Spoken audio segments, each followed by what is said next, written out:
Hello guys, welcome to my new vlog. చాలా years అయిపోయింది అనమాట మా హస్బెండ్ తో నేను షాపింగ్ చేసి, అంటే తన షాపింగ్ చేసి.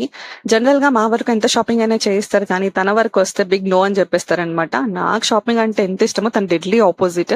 తను అక్కడ డ్రెస్సెస్ ట్రై చేస్తుంటే నేను ఇలా పోజులు ఇస్తూ ఉన్నాను అనమాట. అలాగే బయట తన కోసం కొన్ని సెలెక్ట్ చేసి పెట్టాను, ఏదైనా నచ్చుతుందేమో అని చెప్పేసి. అన్నిటికీ బిగ్ నో అని చెప్పేశారు. ఇవి క్యూట్ ఇయర్ రింగ్స్, చాలా క్యూట్ గా ఉన్నాయి కదా. తీసుకోలేదులేండి. ఈ బ్యాగ్ అయితే నేను మ్యాక్స్ లో 3 days నుంచి చూస్తున్నాను. నాకు చాలా బాగా నచ్చేసింది, కానీ ప్రైస్ 1500 అంట అండి. ఎందుకు పెట్టాలి అనిపించింది. ఇంకా ఫైనల్లీ మా హస్బెండ్ షాపింగ్ మ్యాక్స్ లో అయితే చేసేసాను. అలా అలా వీడియోస్ తీసుకుంటూ బయటకు వచ్చేసాను అనమాట. ఇంకా షాపింగ్ అయిపోయిన తర్వాత మన ఆచారం ప్రకారం ఏదైనా తినాలి కదా, సో అందుకోసం కేఎఫ్సీకి అయితే వెళ్ళిపోయాం అనమాట. కేఎఫ్సీ ఎందుకు ఈసారి నాకు అంత సాటిస్ఫైయింగ్ గా అనిపించలేదు, లేకపోతే టేస్ట్ నాకు నచ్చలేదా, లేకపోతే టేస్టే మారిపోయింది అర్థం కాలేదు. కానీ నాకు ఆ వావ్ ఫ్యాక్టర్ అనేది కనిపించలేదు అనమాట. జనరల్లీ కేఎఫ్సీ అంటే వావ్ అనే ఫీలింగ్ ఉంటుంది నాకు.